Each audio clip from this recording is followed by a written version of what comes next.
Our next speaker, Priya Shah, is a fellow classmate of mine. And her speech speaks to something a lot of us think about often, but do not know how to express. Priya expresses it beautifully, and with such eloquence that it feels like watching a dance performance.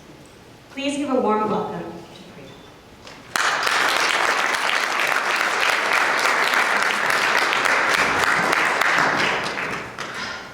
A physician once described medical school as puberty part 2. As soon as the words left her mouth, the table of physicians she was speaking to erupted in laughter. They all proceeded to talk about the changes that accompany being in medical school. You find a new meaning to exhaustion when offered. You gain weight, said another. Oh, but you learned so much more about yourself. More laughter. As a senior in undergrad, it was quite interesting to hear that journey that I was about to start be compared to that time in our lives that no one wants to relive. So not only would I be signing away my social life, but I'd also be reliving the pimple-filled, hormone-crazy days of my childhood. Lovely. Now, standing before you as a second-year medical student, I have just one thing to say to that. It's true. Stress has booked me a seat on that hormonal roller coaster, and it has reintroduced my body to acne. Just this past summer, I had 3 different conversations with 3 different friends that all went something like this. Hey, your skin looks great. Oh, right. No, acne. I mean, it cleared off my face, but now it's on my back. 3 different conversations, all about the migration of acne from our faces to our backs. Is this a new thing now? Our faces clear off so that we look mature and we can play the part, but then our backs suffer so that we remember that, yeah, we're not mature until the body says so. Puberty part 2, my friends. So now, many of you guys might be wondering, well, she's here to talk about religion, but she's talking about acne. Why? Well, I just want you guys to understand where I'm speaking from today. Just like puberty part 1, my friends and I are currently in a transition zone. We're currently at that point where we know what we want as patients, but we're learning what we can provide as physicians. And that's where I'm speaking from today. I'm speaking as a student doctor. So who am I? What does my world look like? Well, I'm Indian, but I'm also American. I've grown to see this mixture of cultures as a blessing. Something that gives me a unique perspective on the world that we live in. You see, because I was raised Hindu in a primarily non-Hindu society, I grew up questioning many of our traditions. And now, you may think, well, you question them, so that probably means you don't believe in them, right? Not true. The opposite happened. The more I questioned it, the more I found my own appreciation for these traditions. Take, for example, the fact that I pray every morning. This started off as something I did because my parents made me, not because I wanted to. I started questioning the simple things like, why did I have to wake up at 5 o'clock in the morning, every morning, to pray? Why couldn't I pray at any other time during the day? Why was I the only exhausted kid in school? But my questions didn't stop there. They became a little more philosophical. How did I know that praying to an idol within a picture frame would solve all of my problems?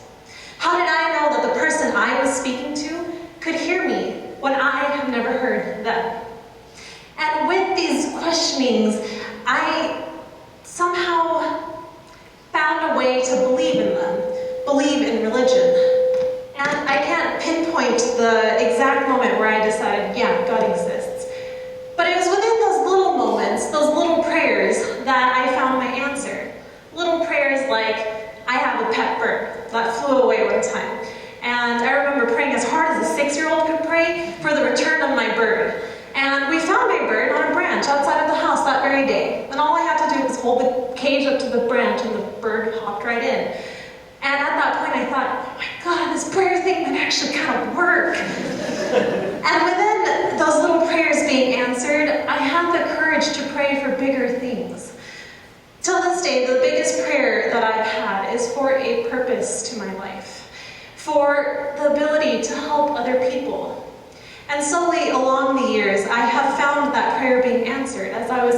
accepted into the BA/MD program and later into the School of Medicine.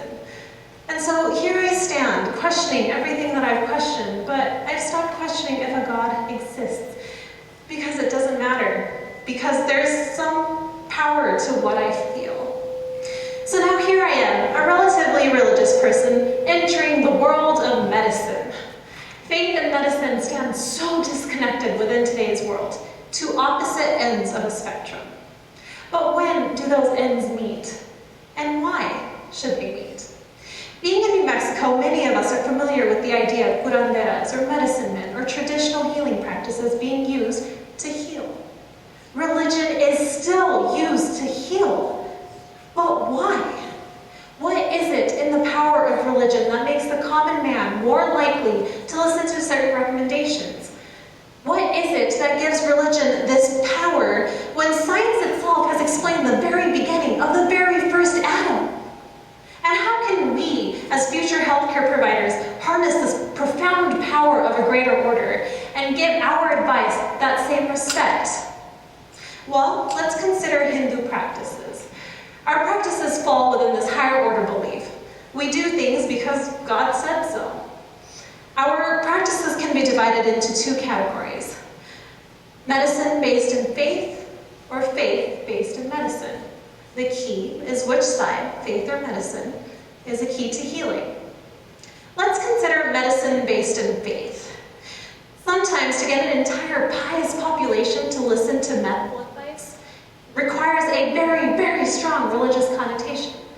Consider menstruation. In our patriarchal society, women are constantly expected to uphold their household duties: cooking, cleaning, taking care of the kids.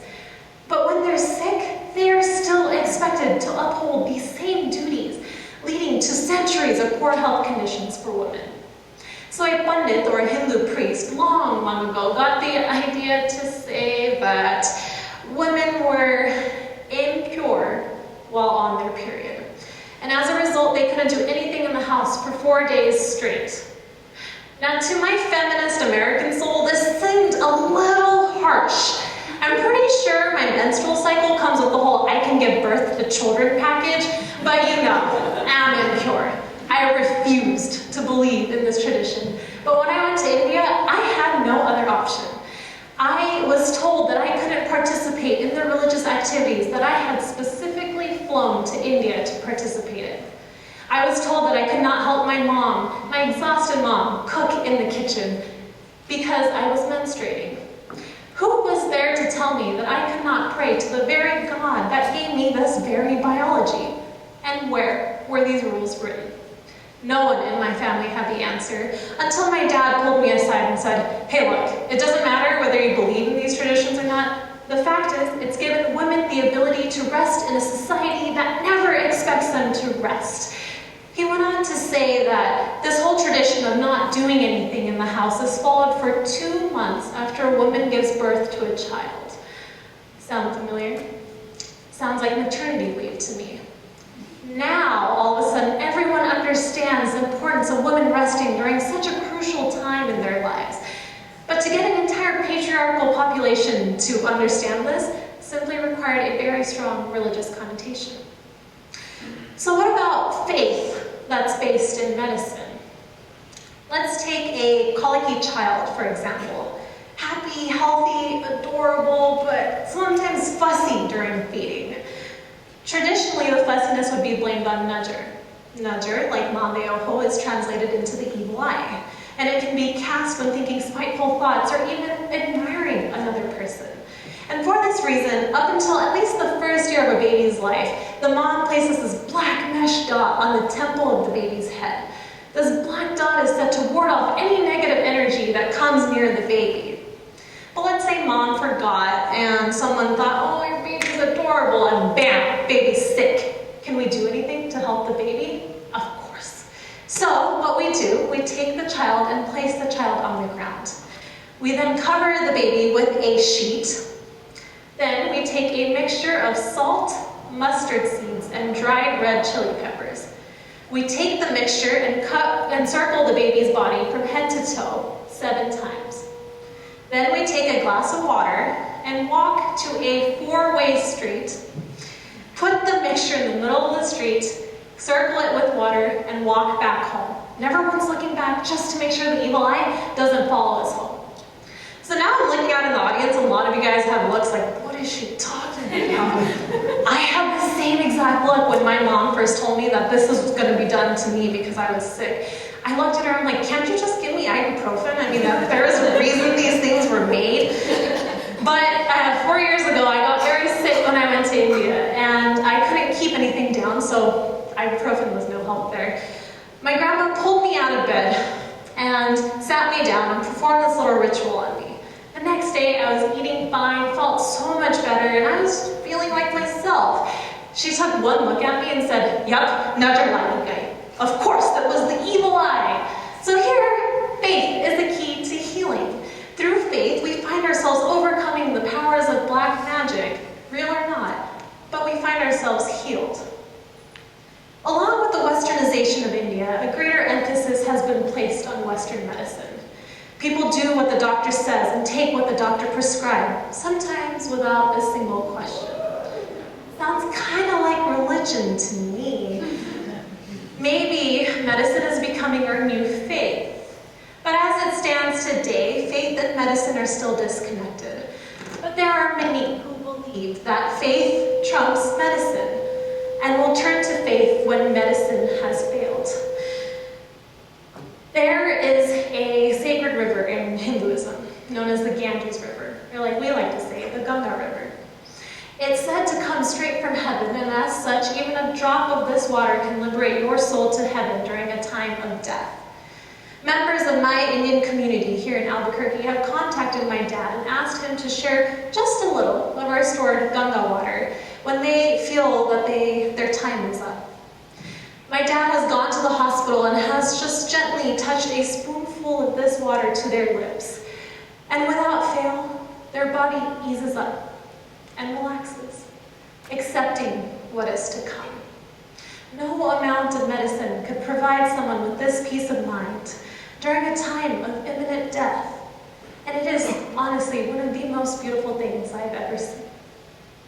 So now you guys are sitting here listening to me, Hinduism, this is cool, like I can feel this, but how does it apply to me? Well, I understand not everyone's Indian, nor does everyone believe in God. But maybe we can convene on the fact that we believe in something bigger than ourselves. Maybe it's the Big Bang Theory. Maybe it's the circle of life. Maybe it's medicine. It doesn't matter your background, but I know that we've all been at that point in our lives where we've had to turn to the universe to answer questions that logic, books, people, and even the internet couldn't solve. It doesn't matter your background, but it's important to see that life is life and death is death. Sickness threatens life. Treatment threatens death. And that's our common ground. As individuals sitting next to each other in a ballroom, as a patient talking to your physician, we all want to be healthy, be happy, and maybe even be mortal. It doesn't matter your background, but I know that we all strive for these things. And so now I stand up here as a second-year medical student, attempting to answer, how do we use faith as a tool in our healthcare box? Well, I'm still going through puberty, so I don't know how to answer this question. So instead, we'll turn the conversation into, how do we use faith as a tool in our healthcare box? Very, very cheesy, but just go with it. How do I use faith to help me and to help others heal themselves? Well, first, how do I use faith as a healer? A healer. That's a title I've been introduced to recently, and it is, quite frankly, very scary. To be responsible for the life of another is a frightening thought. My journey in medical school has been tinged with this sense of doubt. My capabilities are constantly being questioned by my professors, my friends, my family, but most importantly, by me. I am constantly questioning if I am really meant to be here, if I really have what it takes. What type of doctor will I be? And will I ever be able to heal a life? And will I ever feel knowledgeable again? Because at this point it doesn't feel But my path up until this very moment has been lit by a sense of unknown purpose, a silent answer to prayers of helping people. I have, in a way, blindly followed my faith to this very point. But as I dive deeper into the darkness, fears and doubts overwhelm me. There have been countless nights where I feel like I'm drowning and I'm suffocating and I'm just trying to grasp for some air, for some life, or for some sign to tell me that I have what it takes and that I can do this. And in that moment of feeling ridiculously overwhelmed, I take a step back and I realize I was brought here to this very moment. If I am willing to believe in religion after everything that I have questioned, I can't be so weak to let it go the second things get tough. I have to believe in myself, because the second I doubt myself, I'm doubting the greater truth that brought me to this very point. And doubting an immortal truth is a very difficult task to achieve. So faith is a tool in our box for our patients, for sure. But if you believe in the power of faith, or even the power of the universe, that power can lead you to have the courage to accept this title of a healer. And from here, we can begin the journey of healing our patients. From here on out, I'm speaking as a patient because that is still the side of the coin that I know the best. If I, as your patient, have stressed the importance of religion, traditions, culture, stress the importance of these outlets back to me. Use it to instill hope in a hopeless situation. Tell me that though the prognosis really doesn't look great, there is still an outlet and an ability for a miracle to happen. You see, this relationship we have of a patient and a physician is one of the most sacred ones on the planet. You have seen things about me, my body, and my life that my parents may not even know. Along with respecting those delicate boundaries, respect my beliefs the same way I respect yours. Show me that you understand what I think the problem is, and what I think will help, and meet me halfway. Show me that though we are different, we are more alike than we know. You and I both want me to be healthy, but health does not stop at the level of the body. To treat me as an entire being, you have to strengthen my body, my mind, but most importantly, my spirit. By strengthening my spirit, you will be giving me the power to overcome whatever it is that's bringing me down. Now, I know this may be a difficult task to achieve, but even as a student, I do know that trying even a little can mean so much. So it doesn't matter if your background is the same as mine, if your religion is the same as mine, if your God is the same as mine. You have to have the ability to have an open mind and just have this discussion with your patients, because by doing so, you will open up a whole new world. And you will be able to discuss things with your patient that they may feel scared to discuss with other people. And this will be a tool in your box to change any hopeless situation into a miracle. Thank you.